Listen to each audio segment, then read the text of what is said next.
بسم اللہ الرحمن الرحیم۔ مولانا روم کی غزل جاوید نامہ میں ہم پڑھ رہے تھے اور آخری بات یہاں تک پہنچی تھی کہ ایک آرزو ہے، تمنا ہے کہ میرے جو ہمراہی ہیں، جو دوست ہیں، جو ساتھ چلنے والے ہیں، وہ سست رفتار ہیں اور انہوں نے حوصلے ہارے ہوئے ہیں۔ مجھے ایسے دوستوں کی ضرورت نہیں۔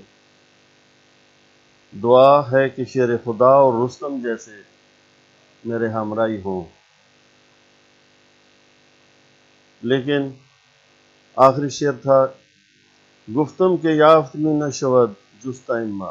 میں نے کہا کہ ایسے دوست، ایسے ہمراہی، یعنی شیر خدا جیسے اور رستم زمان جیسے، تو میں نے بہت تلاش کیے لیکن ملے نہیں۔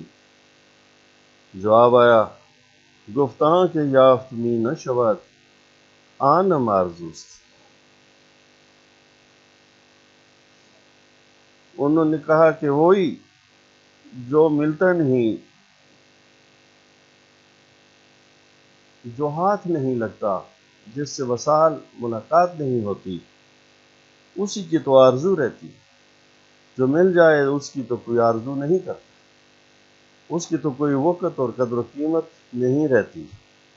مل گیا تو مل گیا، منزل پہ جو پہنچ گیا، ہاتھ پاؤں کٹا کر بیٹھ گیا، مزید کوشش جدوجہد اس نے چھوڑ دی۔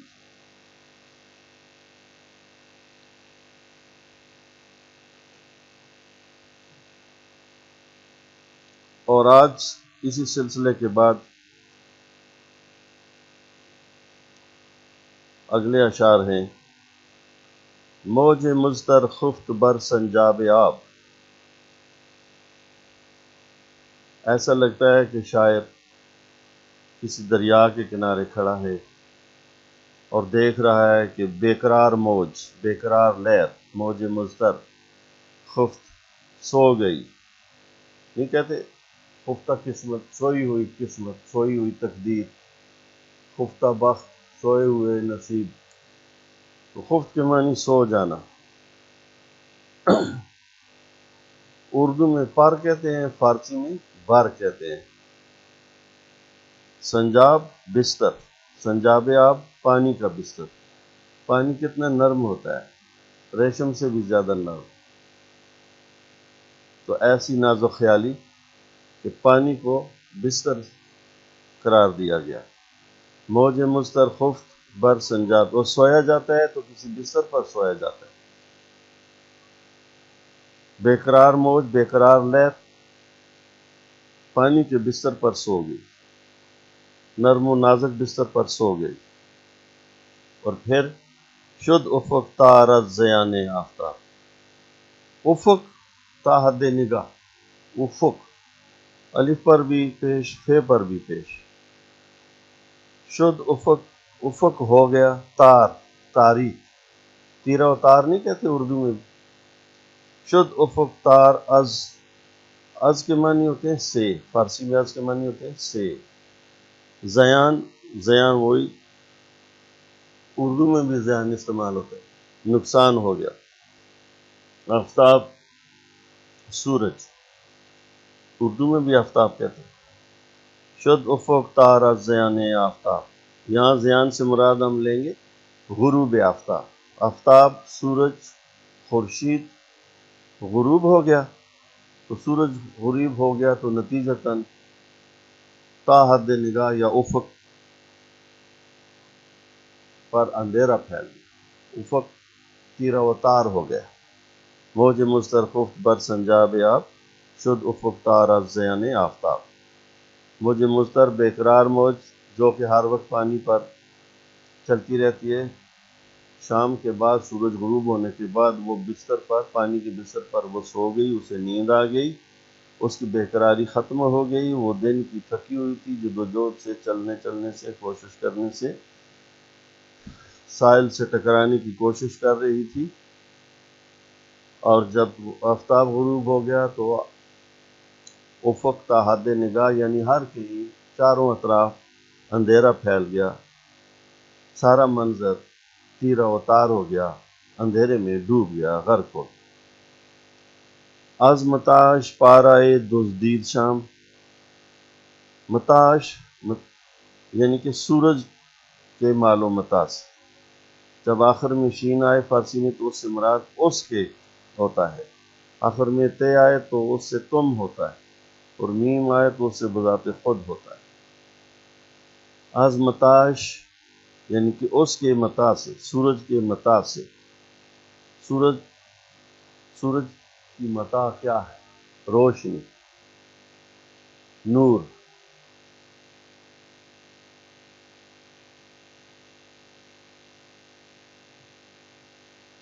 اس کے متا سے یعنی سورج کی روشنی سے شام نے ایک ٹکڑا چرا لیا۔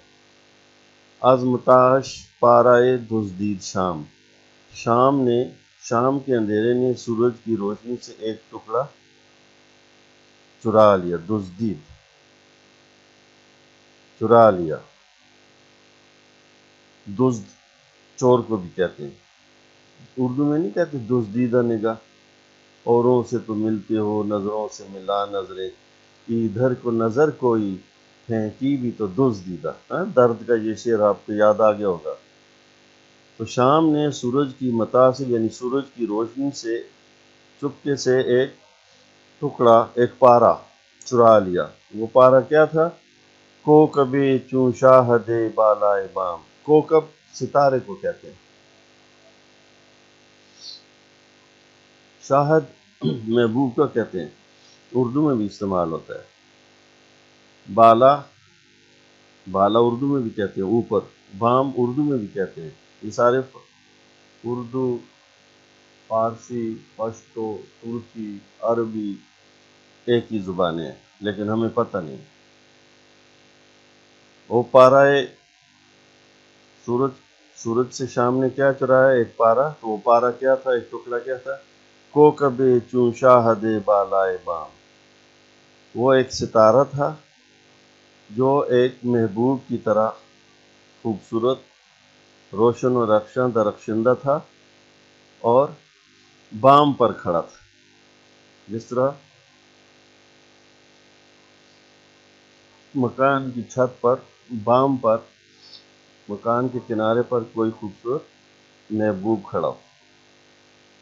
روح رومی پردہ ہارا بردرید، اور یہ پارا دراصل میں کیا تھا؟ مولانا جلال الدین رومی کی روح تھی، جس کو کوکب کہا ہے۔ پہلے مصرے میں اس کو سورج کا ایک ٹکڑا کہا ہے، دوسرے مصرے میں ستارہ کہا ہے، اور اگلے شعر میں کھول کر بیان کیا ہے کہ یہ ستارہ کیا تھا؟ جو بالائے بام محبوب کی طرح کھڑا تھا، خوبصورت محبوب کی طرح۔ یہ تھی روح رومی پردہ ہارا بردرید، یہ مولانا جلال الدین رومی کی روح تھی، جس نے بہت سے پردوں کو درید کر دیا، یعنی چاک کر دیا، پھاڑ دیا۔ اب یہ بہت دور کی بات ہے، گھنٹوں سمجھنے سمجھانے کی بات ہے کہ پردے کیا ہیں اور پردوں کے پیچھے کیا ہے۔ پردوں کے پیچھے حسن مطلق ہے، حسن معانی ہے، اور آپ کے حسن مطلق کیا ہے؟ حسن مطلق اللہ تعالیٰ کی ذات ہے جو مکمل حسن ہے۔ اس نے اپنے حسن سے اس دنیا کو حسین بنایا ہے، تھوڑا حسن ہر صورت میں ڈالا ہے اپنا۔ جج میں آ کر ادھر ادھر دیکھا، تو ہی آیا نظر جدھر دیکھ، یعنی تیرا جلوہ ہے ہر چیز میں۔ مولانا جلال الدین رومی نے ان پردوں کو چاک کیا جن پردوں کے پیچھے حسن مطلق ہے۔ مولانا رومی ایک دوسری جگہ فرماتے بھی ہیں کہ آن نگاہ پردہ سوز از من بگی، کو بچشم اندر نمی گردد اسیر۔ آدمی دید است باقی پوست است، دید آن باشد کہ دید دوست است۔ انسان تو ایک چھلکا ہے، پوست ہے، پوست پشتو میں بھی نہیں کہتے پوستک ہے، پوسٹ ہے، اصل میں لفظ فارسی کا ہے. آدمی دید است، انسان تو آنکھ ہے، سراپا آنکھ ہے، اور آنکھ کا کام ہے دیکھنا. اور آنکھ کس کو دیکھتی ہے؟ اپنے دوست کو دیکھتی ہے. دید آن باشد کے دیدے، اور بہترین دید، بہترین نظارہ، بہترین نظر تو وہ ہے جو اپنے دوست کا نظارہ کرے. دوست کون ہے؟ محبوب حقیقی. جملہ تن را در گداز اندر بسر، در نظر رو، در نظر رو، در نظر. از پسے کو پارائے آمد پدید، واپس اسی شعر کی طرف آتے ہیں. روح رومی پردہارا بردری، از پسے کو پارائے آمد پدید. کو پہاڑ، پہاڑ کے پیچھے سے، از پسے کو پہاڑ کے پیچھے سے، پہاڑ کی پشت پر سے، پارائے آمد پدید ایک ٹکڑا برآمد ہوا، ایک ٹکڑا ظاہر ہوا، ایک ٹکڑا نور کا، ایک ٹکڑا نمودار ہوا، ظہور پذیر ہوا. نور کا ٹکڑا کیا ہو سکتا ہے؟ اس جس نے پردے پھاڑے، اور اس نے مطلق یہ ایک جھلک ہو سکتی ہے. تلتش رخشندہ مثل آفتاب، تلتش اس کا چہرہ، اس کا رخ، اس کے رخسار، رخشندہ تھی، چمکدار تھی، مثل آفتاب، سورج کی طرح. یعنی کہ روح رومی جس نے پردے درید کیے، پھاڑ دیے، خود ان کا سراپا کھینچا جا رہا ہے کہ ان کا چہرہ سورج کی طرح چمکدار تھا، سورج کی طرح ان کا چہرہ نورانی تھا، دمک رہا تھا، چمک رہا تھا. شیب او فرخندہ چوں عہد شباب، اور ایسے رخشندہ اور تابندہ چہرے کے ساتھ مولانا رومی کا بڑھاپا، شیب پیری، پیری یا بڑھاپا، فرخندہ تابناک، جوانی کی طرح، عہد شباب کی طرح تابناک تھا، چمکدار تھا.